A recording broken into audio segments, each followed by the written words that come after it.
Hello，你好，Welcome back，欢迎回来to Wisdom Wednesday with Johnny Tiger on April 6th, 2022.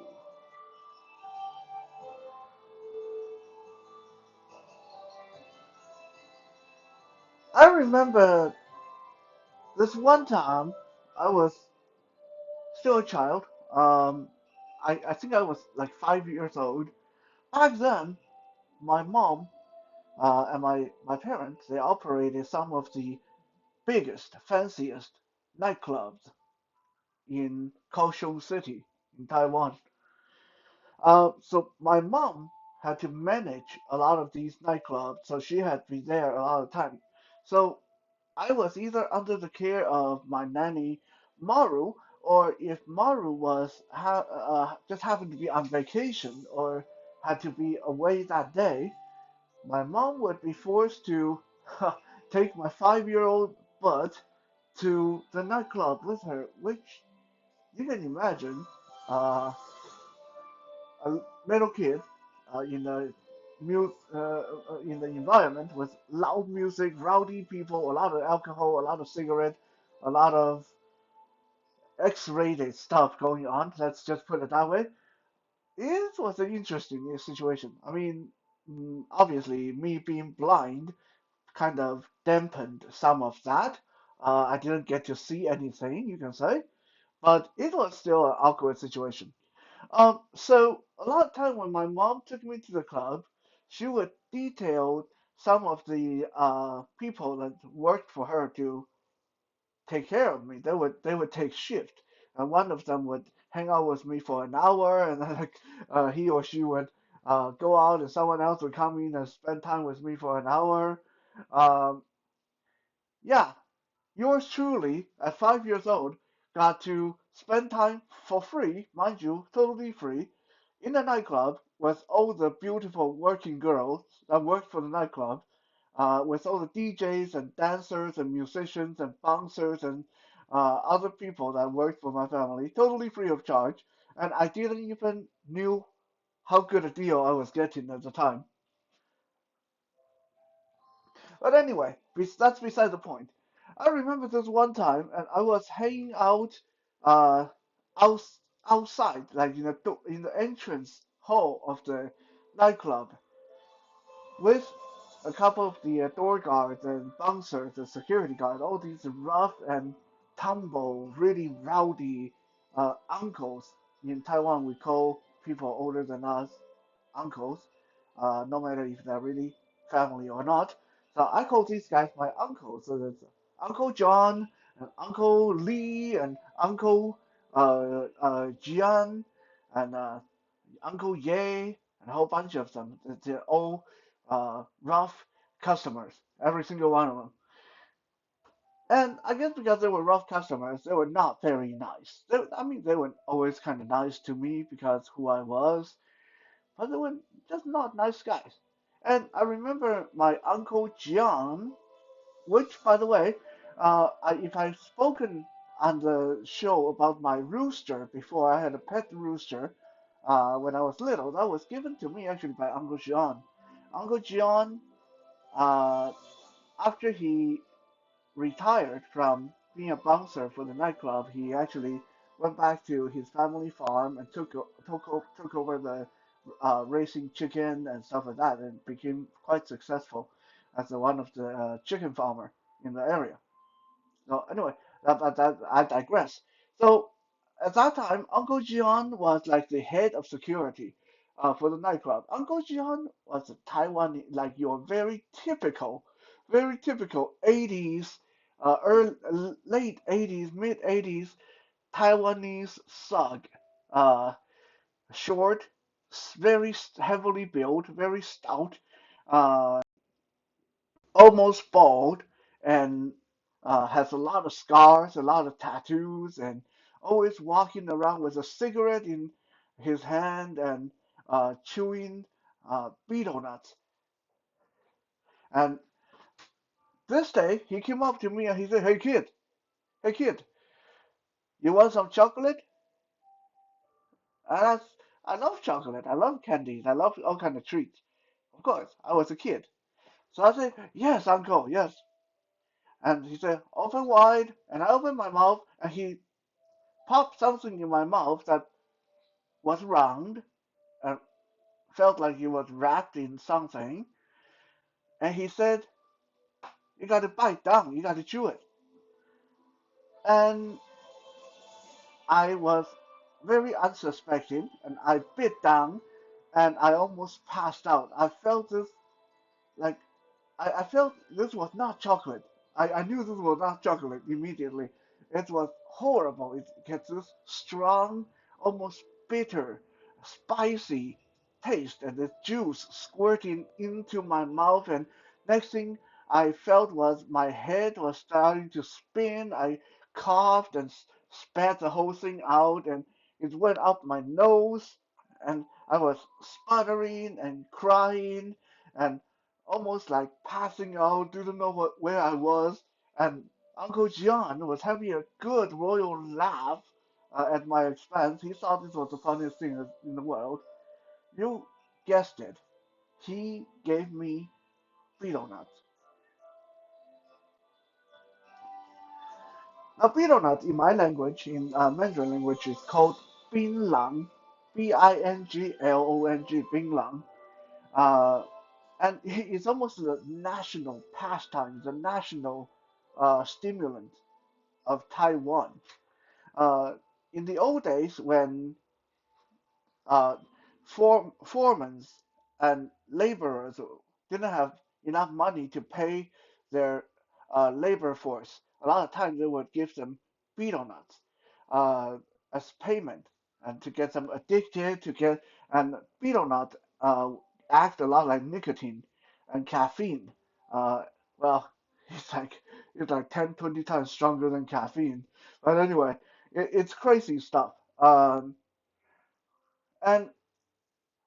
in Taiwan and most other part of southeastern Southern Asia, betel nut is enjoyed fresh. They pick it from the tree, they wrap it in like palm leaf or some kind of leaf, and they also put some kind of mixture that look kind of like ash. I don't know what that is. In with it, and it's just craziest stuff. Uh, I I got tricked into chewing it just that one time when I was 5 years old, and I never wanted to repeat that experience. It was horrible. Uh, but anyway, uh, if you are interested to, if you never heard of betel nut before, then I recommend you do a bit of search on YouTube, and it's some really crazy stuff. Like it's very potent, and it's all over Asian countries, in New Guinea, in Singapore, in Taiwan, a lot of it in Taiwan. We'll talk a little bit more about the betel nut culture in Taiwan in the future episode because it's quite interesting too. But today I want to focus a little bit on how betel nut first got into China and its development and its several interesting stories and tales in Chinese history.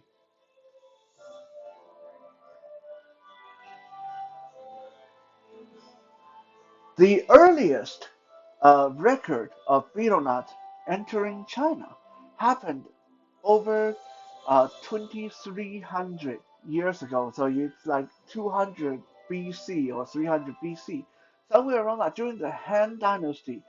During the Han Dynasty, a lot of the southern nations, what later became Philippines and uh, um, Malaysia and uh, those southeastern islands, probably including Taiwan and Guam, a lot of those Pacific islands, southern islands, had to pay tribute to the emperor of China, the emperor of the Han Dynasty. And the way to pay tribute was either to send beautiful women, or to send gold and silver, or to send some exotic animal or weapon, or more often than not, is to send some exotic food. And this was how betel nut first got into China. It was brought in from Malaysia as a tribute to the emperor. So back then, only the emperor and his royal court could enjoy this very exotic, very potent drug. Gradually, as we move along into the Jin dynasty, which was about 200, uh, year 200, year 250, so about 400, 500 years later, in the Jin dynasty, the betel nut still had to be imported from Malaysia, but now it was a little bit easier to get a hold of. It was still not available to commoners. However, a lot of noblemen, if you were born in a noble family, then it was a very accessible pastime.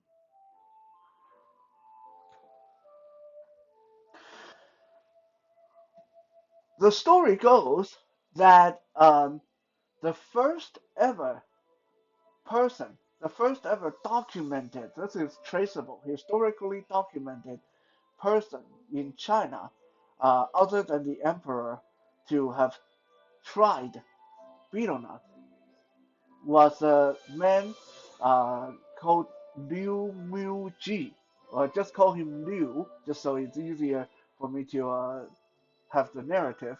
So Liu was a nobleman, down and out nobleman. He was from a noble family, but he was really poor because Liu really didn't know how to do anything other than spend money. Uh, so Liu was a nobleman during the Jin dynasty. Like I said, this was about 200 or 250, year 250, after the birth of Christ. Uh, Liu married uh, himself with a noblewoman from a much wealthier family. Back then, during the Jin dynasty, if you were noble, you always stayed noble, no matter if you were poor or not. It's a title thing, it's a status thing. So you could be a beggar, but if you were born in a noble family, you still have that noble line. You're still nobility. Also, if you're nobility, you could only marry nobility. You couldn't marry commoners, and commoners could only marry commoners. So it was very strictly regulated. So anyway, that's beside the point. Liu married a noblewoman from a very rich family, and like I said, Liu was down and out. Didn't have a dime to his name, so uh, he started leeching off his wife's family. He would go over to his father-in-law's mention every day for three meals a day. When time for breakfast, when time for lunch, when time for dinner, there he would be. Liu would be showing up at the door, and he would eat at his father-in-law's table, enjoying the great feast. Like I said, the father-in-law was very rich, and then afterward he would uh, take a doggy bag home and bring food home for his wife. Now, some people would say, well, why didn't he take his wife with him when he went to his father-in-law's place for meals? As I explained during the Chinese New Year episode, it's really taboo for Chinese women back then, especially back then, to go home. Like back then, you Chinese women were only allowed to go back to their own side of the family on very special occasion. Maybe someone died, or there's a special birthday, or on the second day of the Chinese New Year celebration. So that's why Liu's wife couldn't go with him. It was okay for him to go over and eat at the eat at the house, but it wasn't okay for her to go with him. He had to bring food home for her. So it was said that after about a couple of months, Liu confronted his father-in-law and he said, "You know, you are really a lousy host." The father-in-law said, "What the hell? You, I married my daughter to you, and I'm feeding your ass, and I'm feeding you guys every day. I didn't even complain. Like, how can I? Why do you say I'm a lousy host?" And Liu said, "Because." Because I am gracious enough to marry your daughter when no one else would, and I'm humble enough to eat at your table and eat food that other people probably wouldn't eat, and yet you treat me like any other guest. You're not making me feel special. I'm your son-in-law. I should be very special. I should be like a son to you, but you're not making me feel special. The father-in-law said, How am I supposed to make you feel special? What do you want me to do?"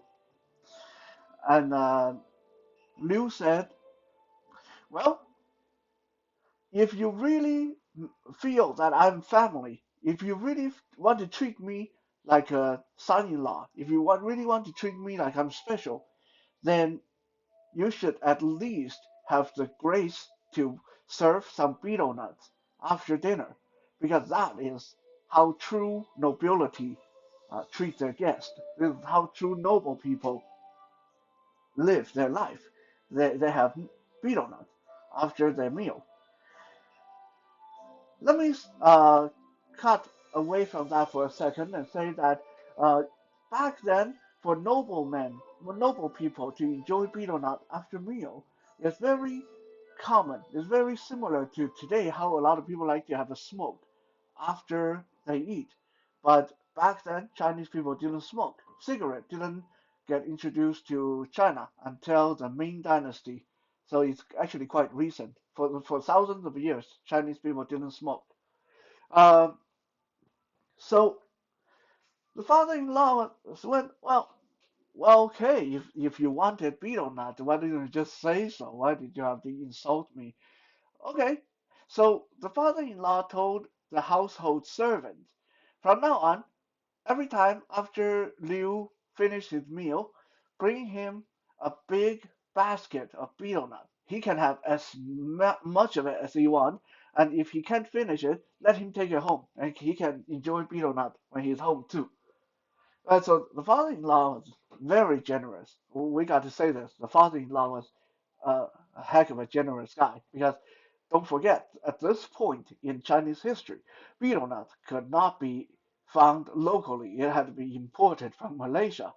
That was something really valuable, very expensive.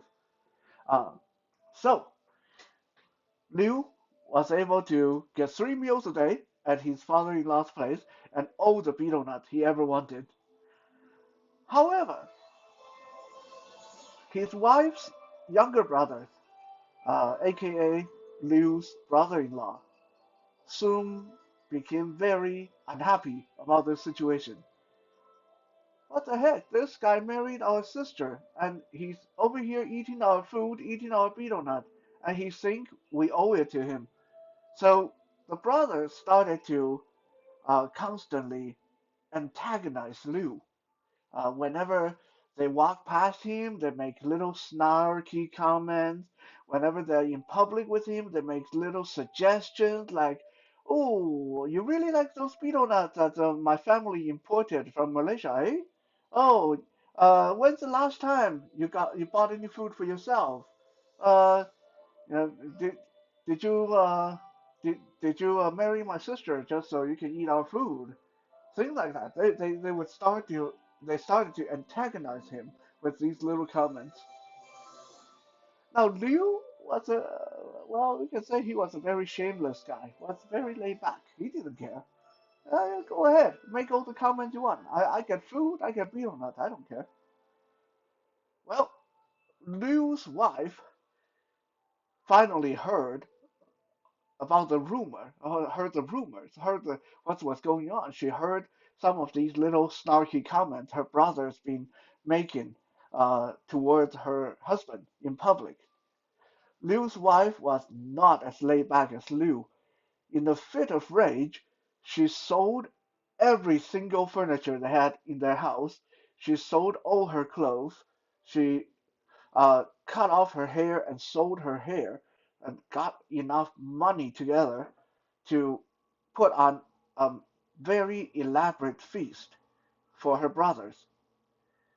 She invited her brothers to their house for this elaborate feast. And then, after that, she cut tie with her own family. And she told Liu, if you dare to go over there and eat their food again, if you dare to go over there and let them humiliate you again, I'm going to kill myself.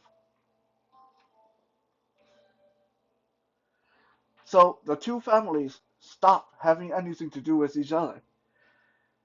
Now, wouldn't you know it, a couple of years down the road, it seemed like the wheel of fortune had turned, and Liu suddenly came into a massive amount of money, and he was doing very good for himself. He started his own business. He reclaimed his family's honor. He bought his own mansion. He hired his own servant.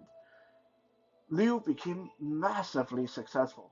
And as soon as that happened, Liu started to invite his father-in-law and his brother-in-laws over every day for meals.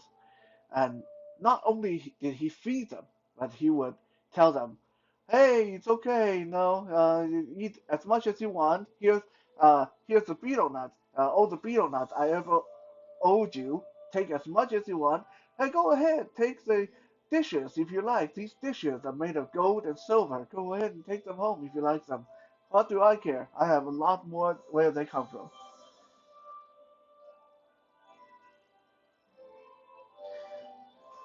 Like I said, Liu is not a fictitious person. This account came from actual historical record, and Liu became used by Chinese people as an example to teach our children that when someone is down and out, when someone have to rely on you, don't look down on them. Don't be snarky because you don't know. Maybe 2 years later, they'll be richer than you. Maybe 2 years later, they'll be more successful than you. So a lot of time people say, hey, don't treat that guy badly. He might be just like Liu. He might be poor now, but 2 years later, watch out.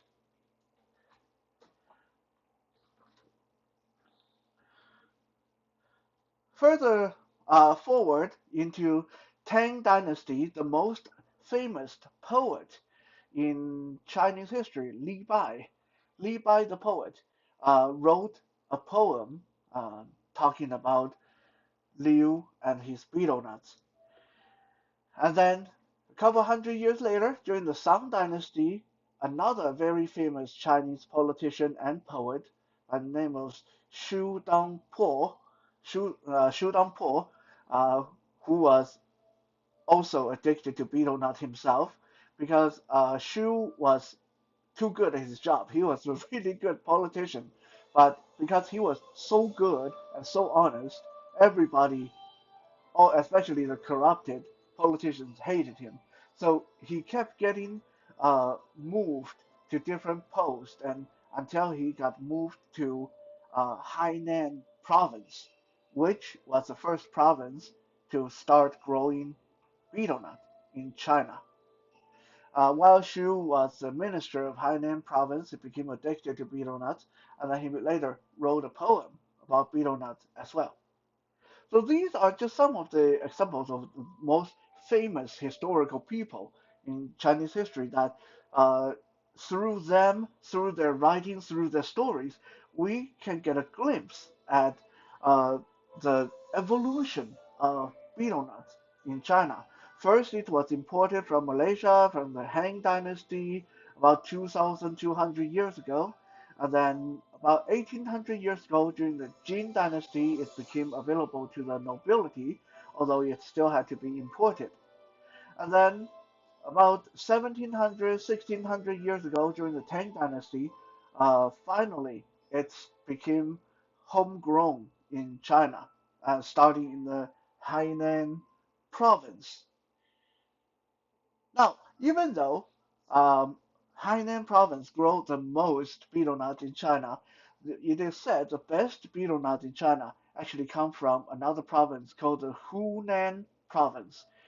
In Hunan, people love their betel nut so much that there's a say in Hunan that goes something like, betel nut and cigarette makes magic. Betel nut and alcohol makes paradise.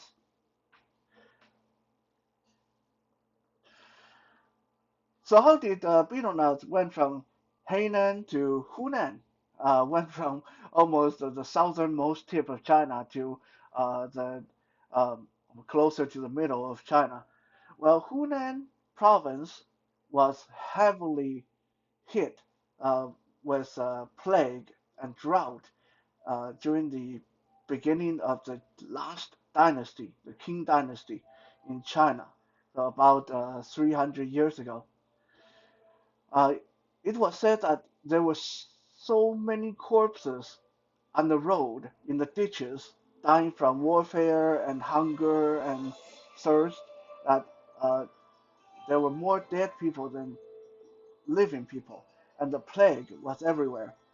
And finally, a monk that came from overseas, a monk that came from, they said somewhere south. The story said somewhere south of China. So we can say maybe the monk came from Philippines or Taiwan. A monk from the south came to Hunan with a big basket of betel nut, and he told the people that were still alive in the Hunan province that chewing betel nut would actually prevent them from contracting the plague. And well, for some reason it did. I don't know how that worked, but for some reason it actually did work. And people were able to survive the plague because of the betel nut. So people in Hunan province adopted the betel nut and started growing it and chewing it like crazy. So today, if you want the best betel nut out of China, then you want it from Hunan province. Before I go, I will share with you one more little interesting detail in Chinese history. In many parts of southern China, even today, uh, during funerals and weddings, it is customary for the family to put a big platter on the at the reception on the table, loaded up with betel nut, so people, the guests, can take as much as they want. And this is really important in the southern part of China. If you don't have a big platter of betel nut, if you can't afford it, or if you are too cheap to want to do it, then a lot of people will say that you don't obey the tradition, you're a bad person, you're miserly, and you're cheap, and you don't work hard, and that's why you can't afford betel nut, and people don't want to be your friend. And among people who do it, uh, the bigger the platter, the more betel nuts you provide for your guest, then the higher your social status is among your peers. And like I said, that's still going on today, so it's quite interesting how people put that kind of import on something like betel nuts. Well, that's it, folks, for today's Wisdom Wednesday. Go look it up on YouTube if you don't know what betel nuts are, but I would strongly advise you to stay away from it. It's evil stuff. It's not very good for you. Uh, we'll be back in tomorrow for Toy Thursday. For now, 谢谢 and 再见.